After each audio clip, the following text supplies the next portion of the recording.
Welcome to the Rotary Club of Tulsa. I'm Karen Keith, and I am smiling at the sea of orange out there. Woo! Go Pokes! I know that was not the easiest thing for some of you to do today, but it looks great. Especially note Ed Monette when he comes up here. Our song and pledge will be by Phil Armstrong, and on the piano is Tom Wolfe. Visitor introductions by Ed Monette, and our invocation will be given by Diane Peacock. Diane?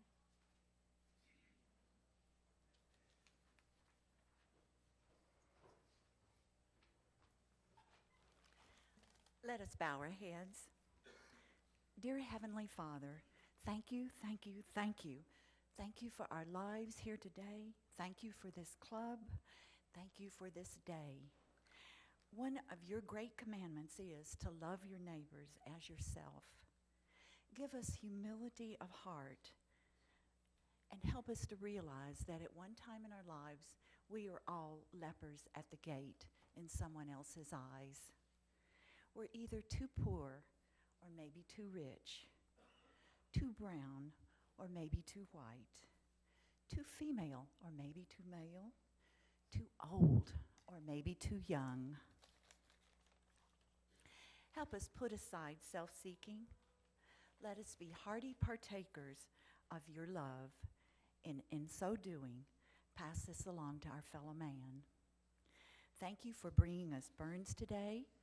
Attune our ears to hear his message at this appointed time. Bless this food to the nourishment of our body, and again we say, thank you. Amen. Now, we have a special guest with us today. He is Philip Armstrong, and he's a member of a vocal group called the Sound of Seven. He's been singing since he was a young child growing up in a small country church in the farm town of Bidwell, Ohio. Early on, Philip received local recognition as the go-to singer for the national anthem at all the major home football and basketball games. As a motivational speaker, Philip has had the distinct honor of singing gospel selections and reciting Dr. Martin Luther King Jr.'s famous I Have a Dream speech. Currently, Philip is the Chief Operating Officer for Subway Restaurant Development of Eastern Oklahoma. So please welcome Philip Armstrong, and we'll hear from him again later.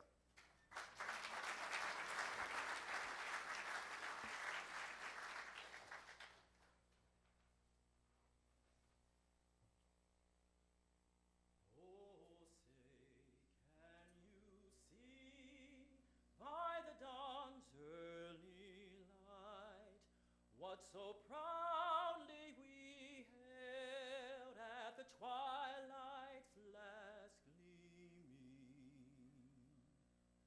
whose broad stripes and bright stars through the perilous fight o'er the ramparts we watched were so gallantly streaming.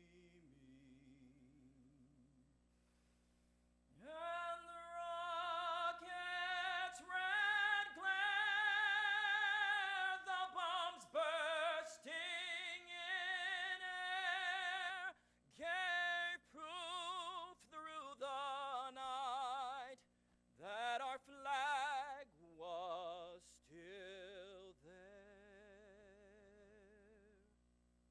Oh, say, does that star-spangled banner yet wave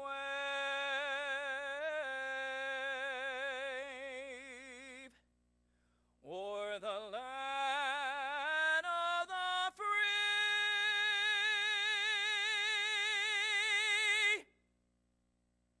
and the home of the brave?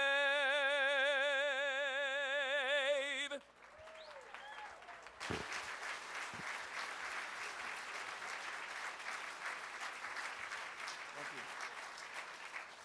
Let us say the pledge. I pledge allegiance to the flag of the United States of America and to the republic for which it stands, one nation, indivisible, with liberty and justice for all.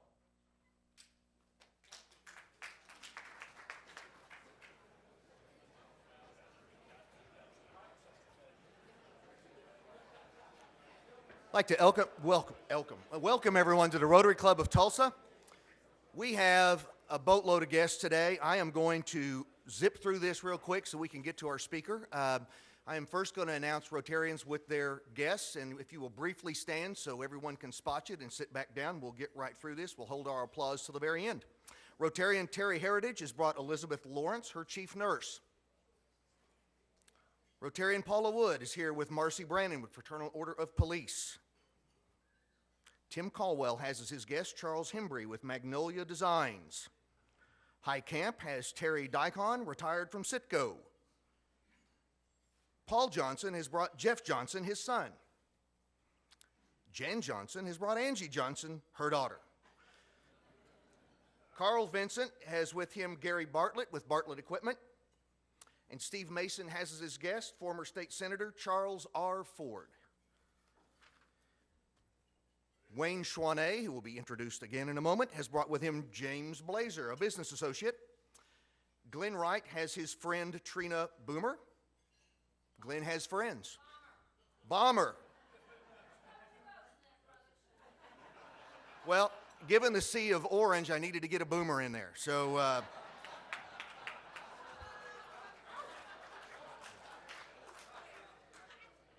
Chief Chuck Jordan has with him George Fry, a police department colleague.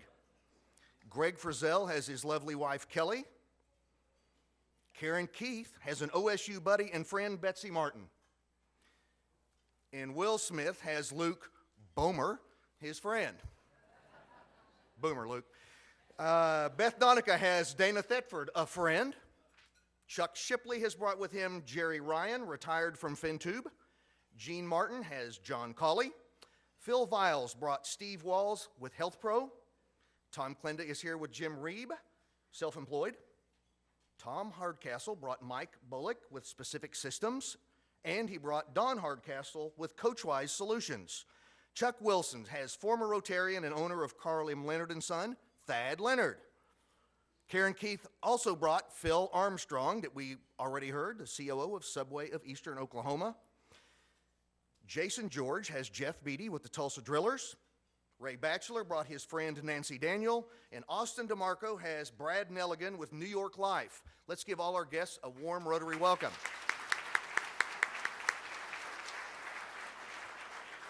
We have a couple of visiting Rotarians from the Bristow Club, our driller, Mickey Moore.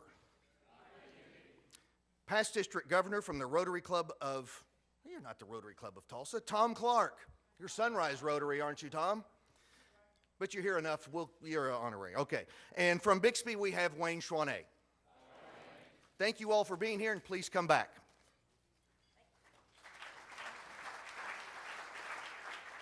And I have another guest, Grant Gear from the Credit Union. Thank you so much for being here, Grant. All right. Our Rotary sponsors this week are Matthew Bristow, Clear Ridge LLC, Elaine Moore-Jones, Joe Moore, Lynn Moore, and David Dopp from Moore Funeral Homes. And we encourage you to do business with your fellow Rotarians. Please thank all of today's sponsors and all of our volunteers.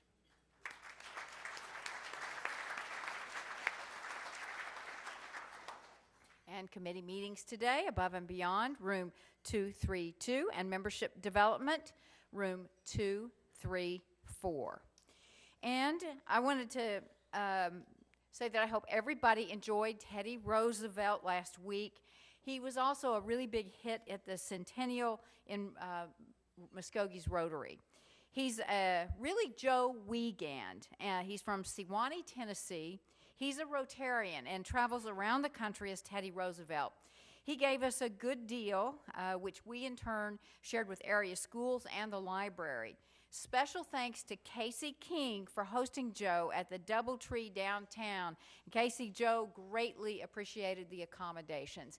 And thank you to those Rotarians who are helping us build a little bit of a speakers fund, which come in handy every once in a while. So it was a really good time with him last week. And the men of note, I have to say, made me blush. They did a great job at the Muskogee Rotary Centennial Banquet. I will say no more about that. We have 4 new members to present today. So Rhonda Renz, Chuck Wilson, and Michael Willis, please come to the podium.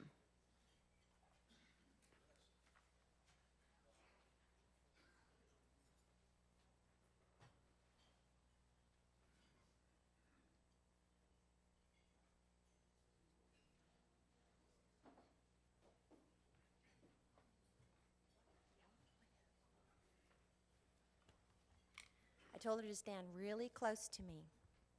She did. I'm excited to introduce you today to Alicia Herrera. First of all, she is a OSU Cowboy, so you need to know that, Sea of Orange, okay? Secondly, sorry about the order, Eric, but that was priority. Her handsome husband, Eric, has joined us today, so Eric, please stand. They have two beautiful children, London, who's 8, and Ava, who's 4. I hired Alicia several months ago, and at the time, I didn't know what a brilliant decision that was. She's under the classification of commercial banker because she's a vice president at Spirit Bank under cash management. Alicia gives 110% in whatever she does. Her sense of humor will brighten your day, but you better stay on your toes because she's a practical joker. Seriously. But what I want you to know most about Alicia is her passion is very contagious. She has a heart as big as the ocean. I can't keep up with her at work. She has me in all kinds of things. Are we walking for St. Jude's? We decided to participate in the governor's Make a Difference Day on October 23rd, and everybody would bring canned goods. Well, Alicia didn't think we did well enough, so she decided to challenge our departments, and in 7 days, we collected 2,350 cans because of her leadership for the Community Food Bank.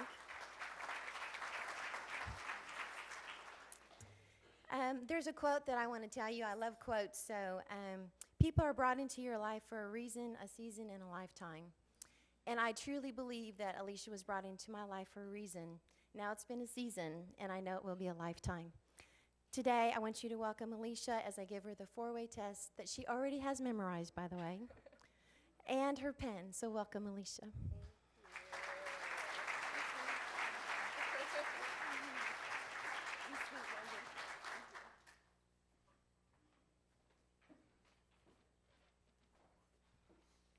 Good morning. It's my pleasure today to introduce to you a colleague of mine, Vicki Adams. Vicki and I have been friends for over 10 years, and now we're co-workers at Tulsa County, where Vicki serves as Chief Deputy County Commissioner to Commissioner Ron Peters. A little bit about Vicki. She started her career here in Tulsa at Helmer & Payne in the early 80s. Then she went to work for Occidental Petroleum in the 90s. And she managed their public affairs and crisis communications program. After Oxy moved, Vicki, along with Ron Peters, started a full-service public affairs firm called Relations, Inc. And one notable thing about Vicki in her professional career is that she spent about 10 months down in the Gulf here a couple of years ago with that little issue that happened with BP that some of you guys will remember. Pretty big deal. And Vicki and Ron spent a whole bunch of time down there and helped save BP's bacon. Vicki's a great Tulsan. She's done a lot in the community. She's very active on the Mayor's Commission for the Status of Women. She also is active as a member of the Wild Brew Committee.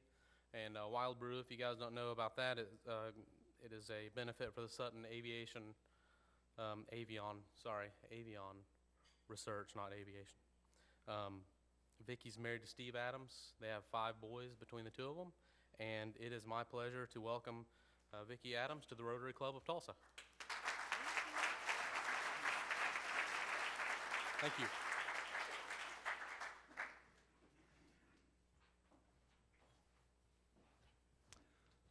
The Board of Directors has approved a new membership classification, corporate member. Under this plan, a key officer of a top company in Tulsa will become a member of our club, will not have the same attendance requirements as a regular member, but will have every opportunity to be engaged in Rotary as he or she sees fit. Further, a contributing manager of that company will be a full participating member of our club. I am pleased to introduce the very first corporate member, who was sponsored by Rotarian Greg Keck. Tulsa Rig, Reel, and Manufacturing Company was formed in 1908. In 1919, C.W. Flint became co-owner of TRR, then sole owner in 1935. The company then diversified into building construction, changed its name to Flintco, and its first remodel project was on the campus of Hillcrest Medical Center. Through the years, Flintco has received many awards, including Top Building Contractor Safety Program in North America. Several projects have included both Oklahoma and Texas state capitals, OU and OSU football stadiums, and the world-famous cantilever project on the Mid-Continent Tower. In January of this year, Flint Co. was acquired by Alberici Corporation of St. Louis. I am pleased to introduce to you our very first corporate member, Mr. Dave Coleman, Division President of Flint Co. Dave is passionate about our town.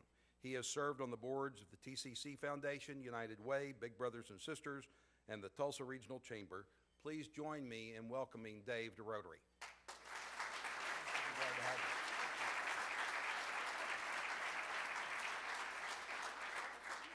And now for the full participating member of our club representing Flint Co., I give you Susan Meeker. Susan is in charge of business development, but she too has a real passion for helping others. Leadership Tulsa Board, Jinx Foundation Board, Big Brothers and Sisters, Tulsa Sports Commission, just to name a few. She already practices service above self, so Susan, we welcome you to Rotary.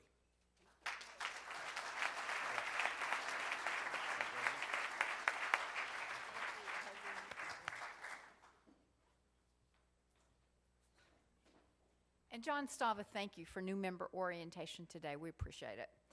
And in project announcements, Ed Monette about Rotary Foundation Month.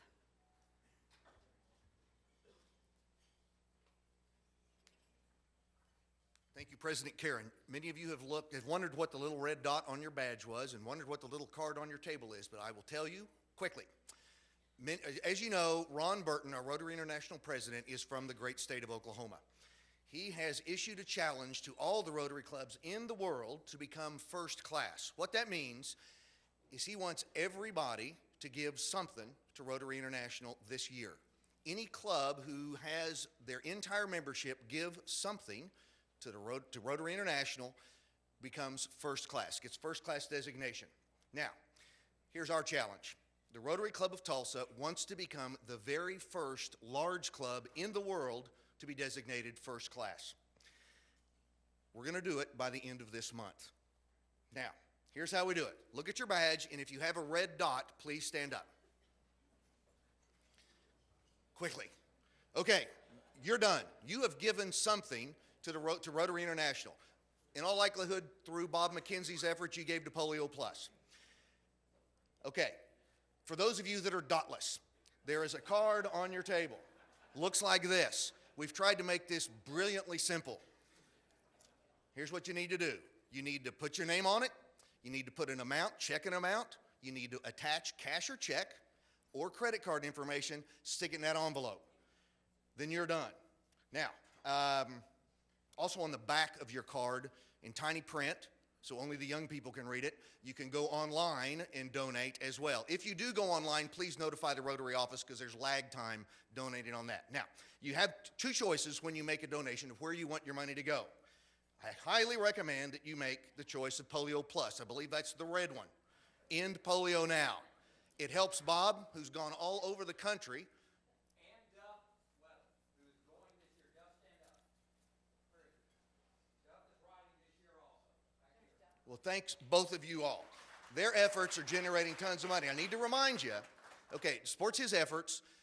He's riding this week, or it says pretty quick, and he's trying to get his total that he's raised as high as possible, so act now.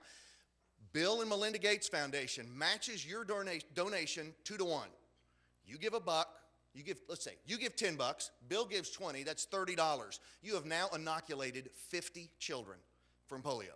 You've done it right there. You can do the math, most of you. If you give higher amounts, you can get some more stuff. So, now, the other choice is the annual program fund. Now, why would you want to do that? Well, you like polio and don't want to end it. That'd be a good reason. You feel sorry for Bill Gates and he doesn't have very much money, so you want to let it keep in his pocket, and you don't want to support Bob or Duff and their efforts. So you can circle annual program fund, and that goes to all the other stuff Rotary does other than polio. So your challenge is right now, fill that thing out, put it in an envelope, leave it on the table. If you have any questions, get one of us right outside the door. You're going to be hearing about this for the month of November. I know we can do this. Our club is doing it. I think there was a thermometer up on the, there was, good. We're at 18 or 19%, 18.7% before we even start. So thank you all very much.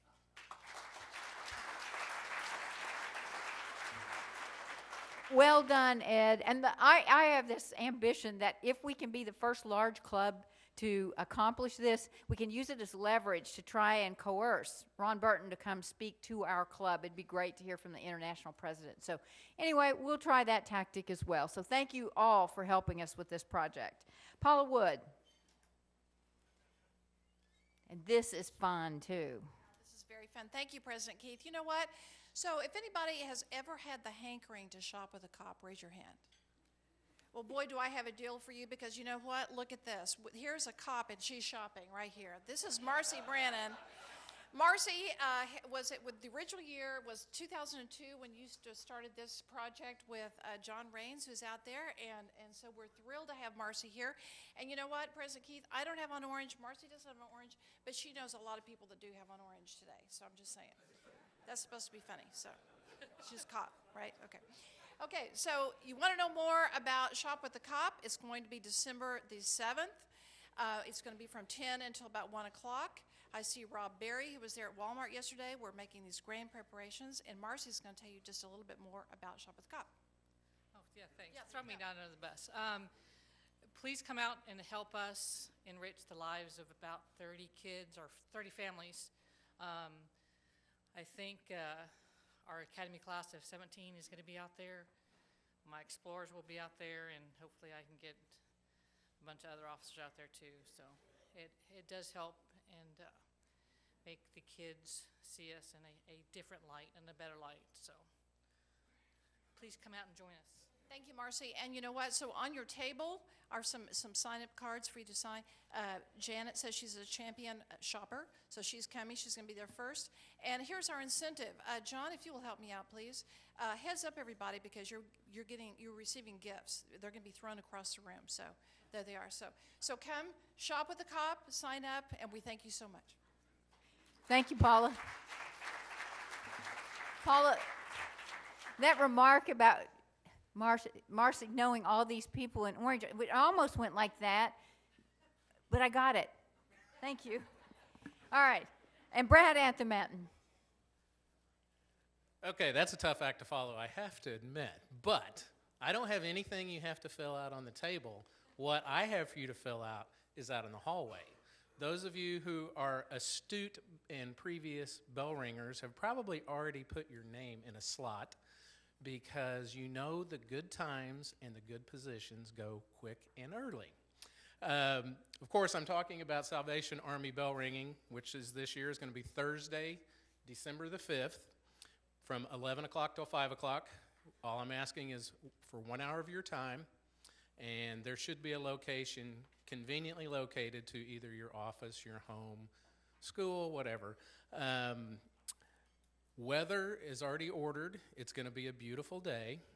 And, unlike today, I mean, it is November. As you could tell walking in, there's a little fall in the air. So, Thanksgiving's coming. And, really people, when Thanksgiving hits, they go, wow, there's another holiday coming up, in a few weeks, which is Christmas. So there is nothing like bell ringing to put you in the Christmas spirit. I promise you.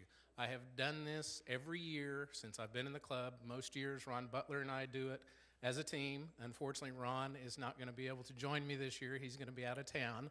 So I have enlisted the help of my fellow Rotarian, Trey Walling. So, with his beautiful good looks, he's going to get the women, and all the guys are going to give me money because they're going to feel sorry for me to have to be hanging out with him. So please sign up today. It's a great time. If you've never done it, like I say, it'll put gladness in your heart.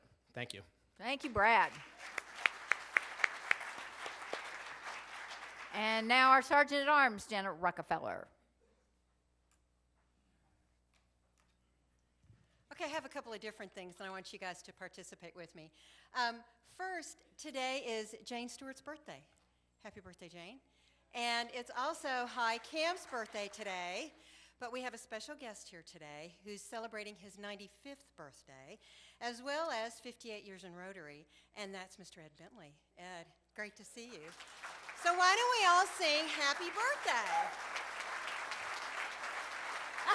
See, there you go. Now we can sing, but somebody else has to start it because I'm not a singer. Anybody? Okay. Oh, thank you. I'm not going to sing. Birthday to you. Happy birthday, dear Ed, Jane, and Hi. Happy birthday to you. Congratulations, Ed. Okay, and then there's one other thing before I get to the slideshow. I think it was really fantastic of Ed Monette to wear an orange tie. So I'd like everybody to put $1 in the middle of your table, and we will donate to one of the foundations in Ed's name. So get $1 out, put it in the middle of the table. I'll take it up later. Thank you, Ed. That was great. Okay, I'm ready. Or you can put a $20 bill, whatever. Okay. Okay, our catch of the week is Stephanie Cameron. I see her in the newspaper all the time. Stephanie, are you here? Because she was at the tailgate party for GTR. And that was just one of the Rotarians in GTR in November. The next slide, okay, we also found David and Scott, and the 2013 November GTR is a Rotary issue because there are more Rotarians in there, and I'll show you some more next week. Okay, and then I have Terry Palmer, who is celebrating 48 years of marriage and gave $50 for a fine. Happy anniversary. Congratulations, Terry. Chris Odom, what a cute little smile. $100 for his fine. Happy birthday. Hope you had a good time. David, okay, next we have David Callan. And he paid $100 for the honor and privilege of being a Rotarian, and I agree. I agree. It's a great thing to be. Happy birthday, Jerry. She gave $100 for her birthday this month. And then, okay, Chuck, he needs a vacation. I mean, honestly, he said, I feel like I'm 100 years old and he's only 49. So send him on a vacation. Okay. And then Karen gave me $60 for her birthday and $40 for Linda Bradshaw, who is now in the Will Rogers High School Hall of Fame. Congratulations. But really, it should be reversed, 40 for her birthday, right? Exactly. Yeah. Okay, I'm sorry, I typed it wrong. Okay. And Hi gave $175 to celebrate his birthday, his marriage to the same wonderful woman, and his Rotary anniversary. So thank you very much. Happy birthday, all. It's good to see you, Ed. And that's it.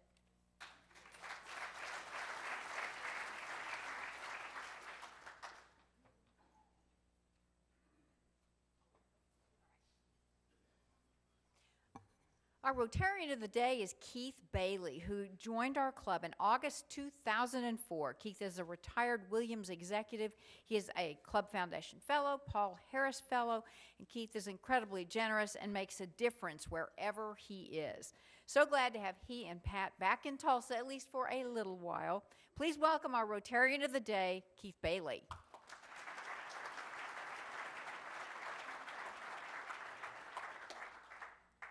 Now, before I start, I do want to correct one thing that's been mentioned more than once already from up here. And if you look at the four-way test, the first tenet of that test is it the truth? And the truth is Ed Monette is not wearing an OSU tie. The truth is the team that he sponsors and supports lost a football game recently, and he's wearing a burnt orange tie.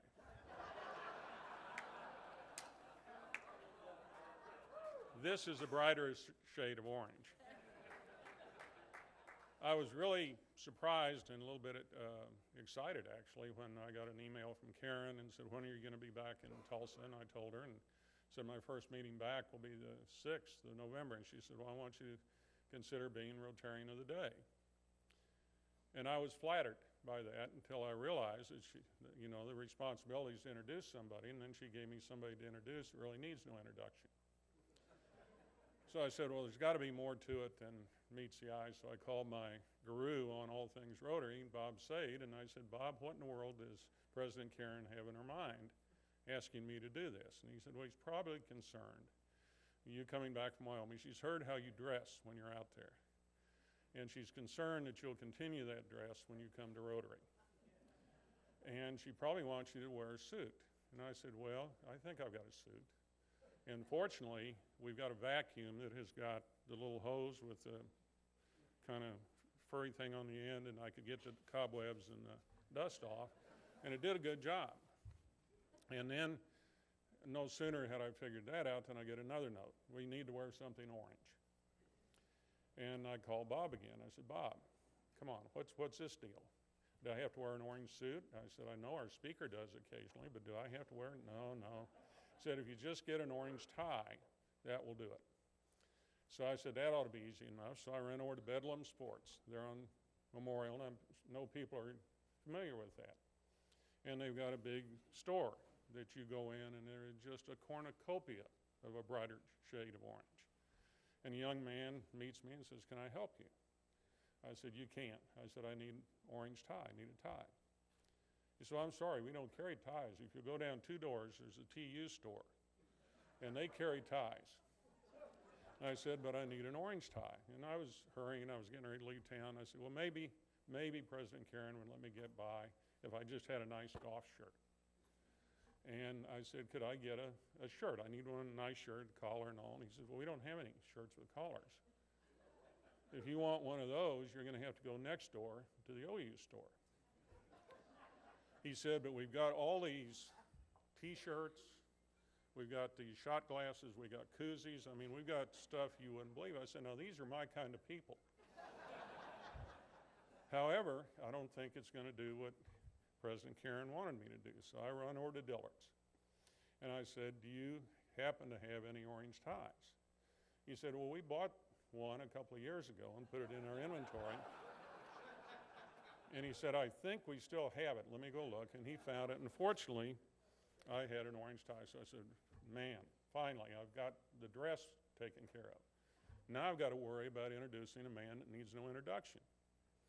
I said, how do you do that? I said, well, I could say, well, no, he's an accountant, and he's really got a wonderful personality and a great sense of humor.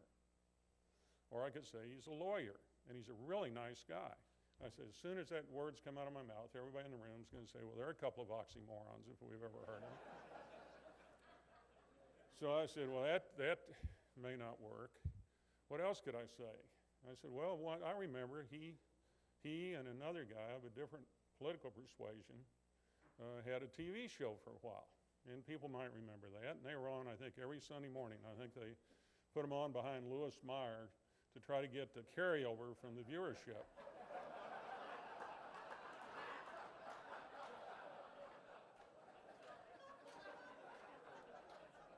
And I said, well, but as soon as I say that, they're going to say, well, didn't they both lose a gubernatorial race? Yeah, they did. But they did find another gig.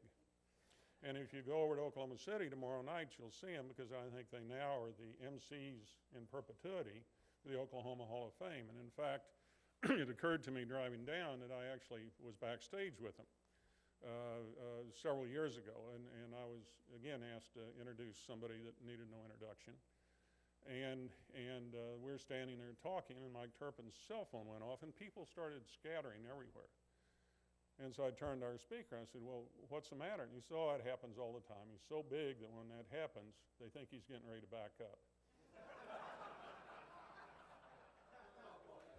So finally, I just said, there's got to be a way. And fortunately, I was in Wyoming, and the new president of the University of Wyoming is named Bob Sternberg. And Bob Sternberg is never at a loss for words. He's quoted in the newspapers. He's on the news. I mean, the guy hits a door talking, and he doesn't stop until he leaves. And I was going to be in a football game with him the following weekend. I'll just ask Bob. And I said, Bob, you worked with our speaker, and told him what I was going to have to do. I said, I need something. I really do. I said, what kind of guy was he to work with? What kind of boss was he? What kind of person is he? I said, now, give me some stuff. I need material. And he was dumbstruck. And I'm sitting there saying, I've known him now for several months. I've never seen this man at a loss for words. And finally, he said he's the best. He's just simply the best. So it's with great pleasure that I introduce Ann's husband of 44 years, president of the 18th president of Oklahoma State University, my friend Burns Hargis, who is the best, just simply the best.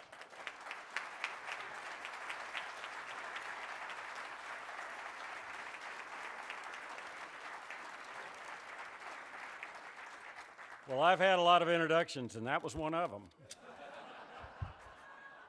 Oh, thank you very much. Thank you very much. I want to say right away, Officer Marcy, it's no problem that you don't have on orange, because you're carrying a gun, and you can do whatever you want. Well, I really appreciate you all having me back. Most people don't, so this is a real thrill. But I'm bound to be better than listening to these political campaigns. I would think we agree with that. They're actually making cockfighting look good. The way this is. I got a great joke about that, but I won't. We don't have time. Or Turpin. It makes Turpin and me look like we were actually competent. By the way, there's no more Turpin jokes. Turpin has now ascended to the state regents for higher education, which makes him kind of my boss. Is that disgusting? So when the state regents met at OSU right after Mike was appointed, I got up and I said, I would just like to say, Regent Turpin, I never meant it. I never meant those things. I didn't mean we could start even if I blew a hole in my head. I didn't mean any of that. So anyway, he said he forgave OSU, but not me. I do miss being a political analyst, which many of you have always heard me say that it's like being a neutered tomcat. If we knew what we were talking about, we'd have gotten elected and we wouldn't be analysts. But these days, there's so much fodder. It's just great. I mean, take Chris Christie, if you can lift him. He won a race big in a state they used to spray for Republicans. So you got to hand it to him. He really is something else. But I haven't strayed that far, actually, because remember, Woodrow Wilson was president of Princeton University when he ran for governor of New Jersey. And a reporter asked him why he was running for governor, and he said to get out of politics. A university campus is a very political place, let me assure you. Things are, and by the way, you do have to continue to deal with the press in this job. I mean, for example, I dealt with the press by canceling a magazine subscription recently. It'll sink in. Well, things are going well at OSU, and I'd love to talk to you about it all, but we'd be here all afternoon, so I'm going to try to kind of focus my remarks. But the momentum is really exciting. Our branding success campaign, we've reached our $1 billion goal on April 24th. Thank you. We don't have all the money because some of them are pledges, and then some people have to cooperate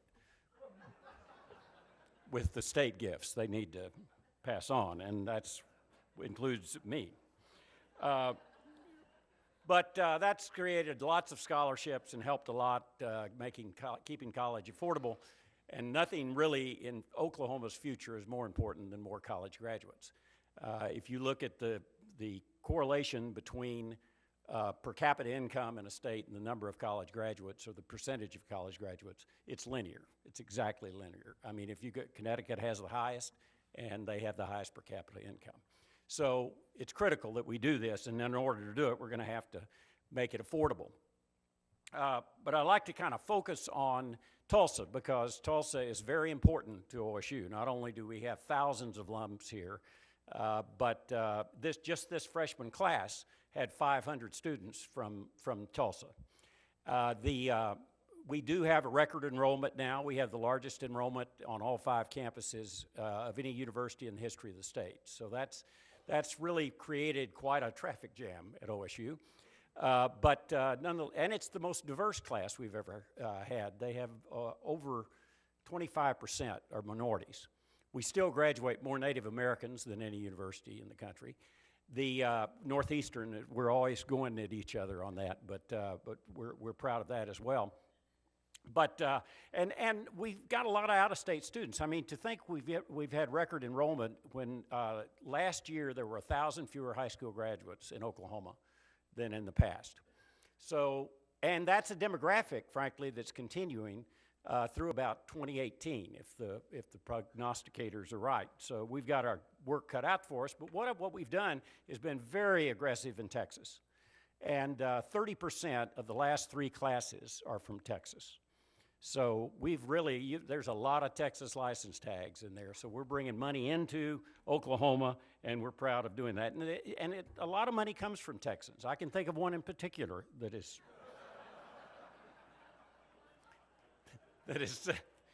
sent us some money.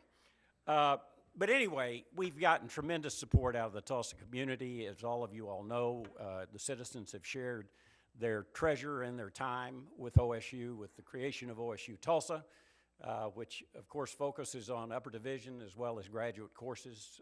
Provides Tulsa with, for a long time, Tulsa was the largest town in America without a comprehensive research university, and that's not true anymore. It's got OSU Tulsa.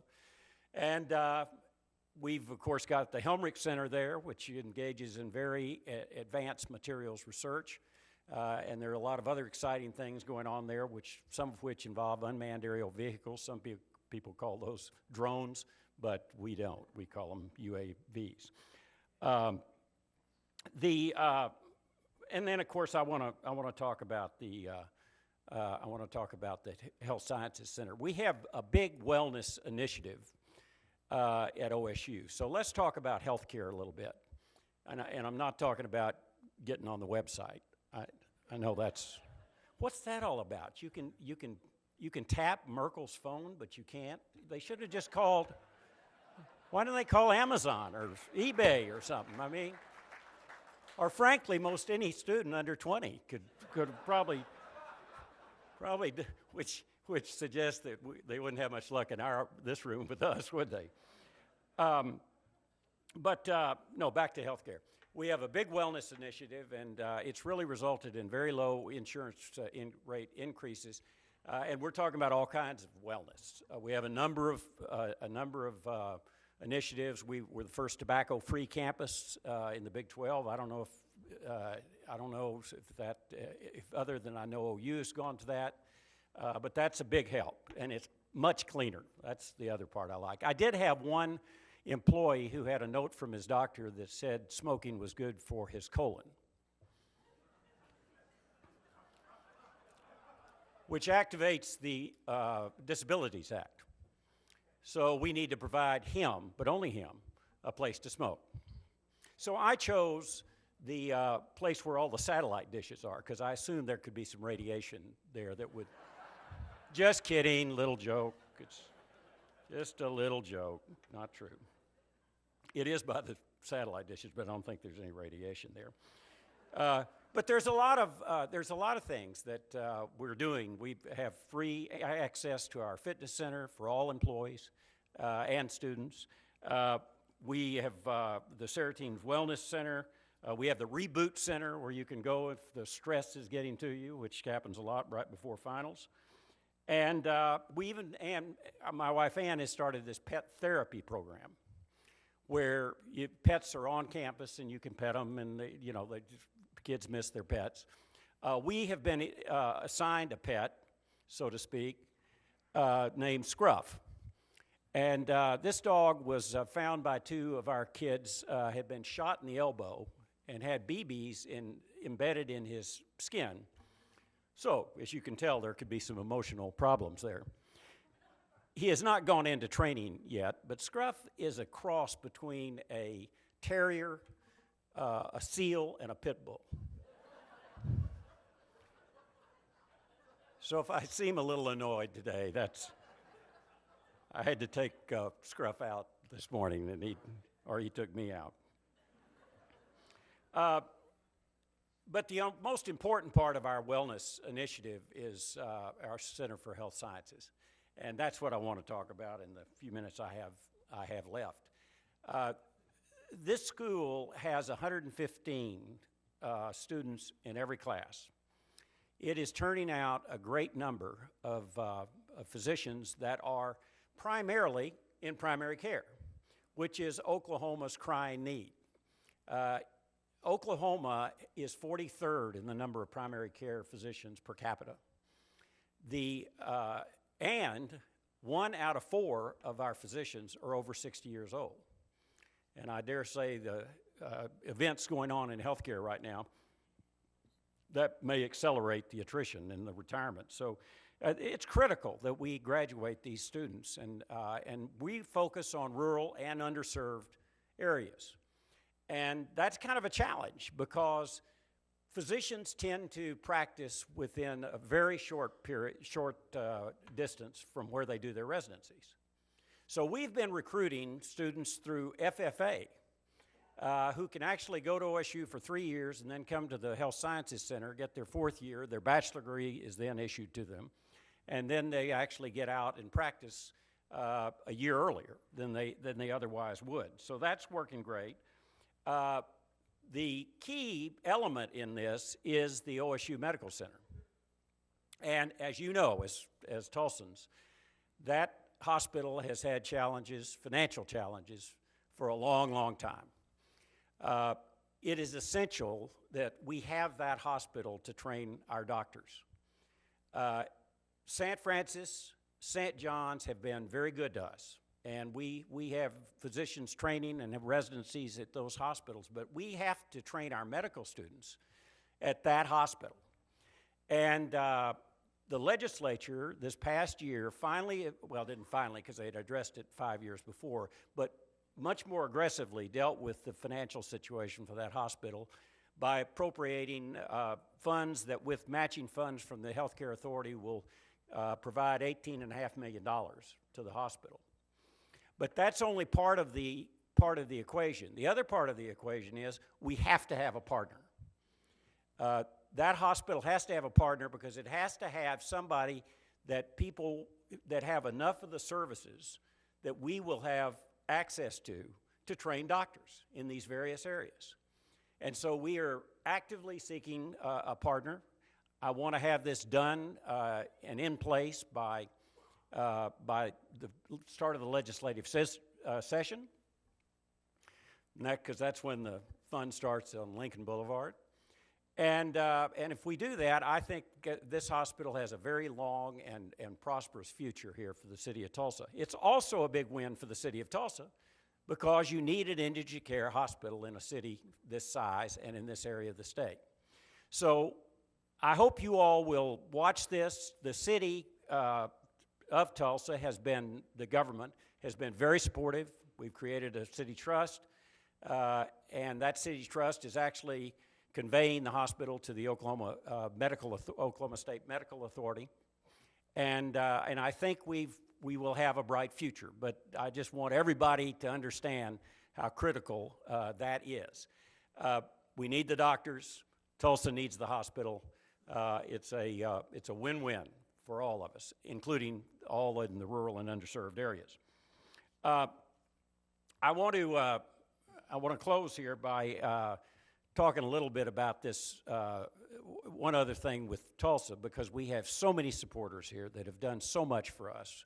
Of course, Walt Helmrich with the Helmrich, Peggy and Walt. We just dedicated the Sherman Smith indoor practice facility 2 weeks ago. I see Will back here. And it was a wonderful, wonderful event for a wonderful man. So we were pleased, and it's interesting because you got the Sherman Smith Center on the north side looking over at Boone Pickens Stadium on the other side. They were fraternity brothers. They share the same birthday. They're not the same age, but the same birthday. And I said to Boone when we dedicated it, this is perfect because Sherman Smith always thought he trained you. And there's just so many more. Ann and Mike Greenwood, Tulsans, who have given the lead gift for our new tennis complex. I saw John Brock over here. It's dangerous to get started on this because there's so many, but we really, really do appreciate it. I mentioned diversity, and I get asked a lot, how do you like this job? And usually my answer is, most days I like it. But the truth is that this is a very special opportunity for any, if you ever get a chance to be a university president, you really ought to do it. But I just give you, because it's a land-grant school, we are the People's University, and we try to bring, in this class right here, there's lots of kids that are first-generation college students. And as I say, they're very diverse. And I finally got to play golf last weekend, and I went into the snack place there at 9, and there was a young Hispanic boy there. And I gave him an order, and he said, yes, I'll get it for you, President Hargis. And I said, how do you know who I am? He said, because I go to OSU. I said, you do? What year are you? He said, I'm a sophomore, and I'm in Stillwater. I said, what are you majoring in? He said, aeronautical engineering. And I said, really? And he said, yeah, but I don't know if I'm going to be able to keep up because it just costs so much, and I'm having to drive to Oklahoma City to, so I don't know if I'm going to be able to do it. And I said, well, we're going to help you. And he said, really? And I said, yeah, we're going to help you. That's what we do, and we will. Thank you very much, and go Pokes.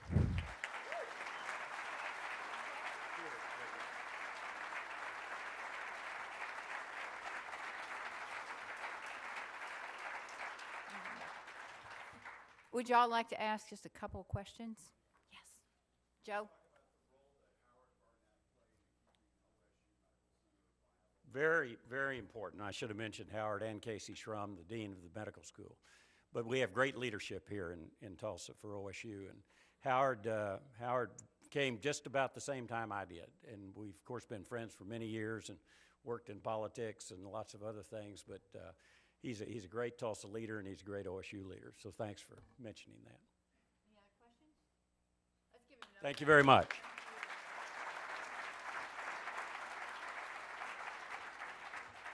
And of course, we have a book. It's called Full Count OSU Always Wins in Baseball. And that's for Celia Clinton, of course. And we've got it signed by the illustrious Burns Hargis. Upcoming programs, Lieutenant General Bruce Litchfield with the Tinker Air Force Base. And November 20th, Darren Spoo will have a Thanksgiving program, and the Men of Note will join us. And as you leave today, I want you to welcome our newest members. They're going to head out the doors soon, just ahead of the crowd. And we're also going to get to hear from Phil one more song as we leave. So first, our mystery Rotarian. Can you guess who this is? Our mystery Rotarian posed with Art Linkletter at the Totten Dance Studio in the early 1960s. Claudette Rogers, stand up Claudette, says, that thing attached to my arm is a fuzzy blue poodle for the tap dance number, Me and My Shadow.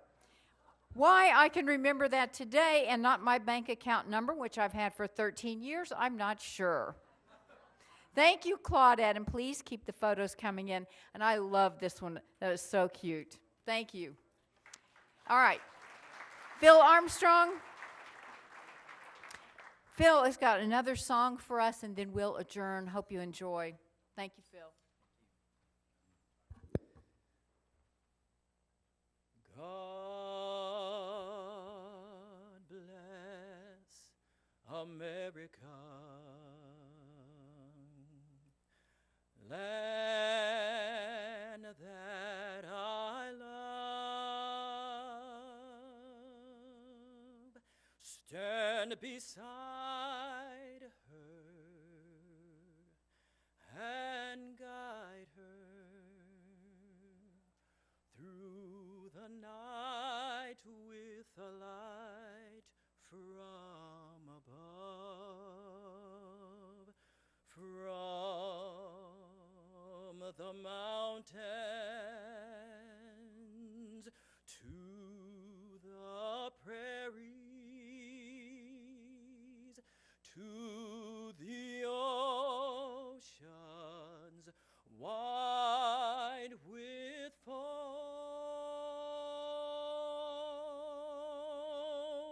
God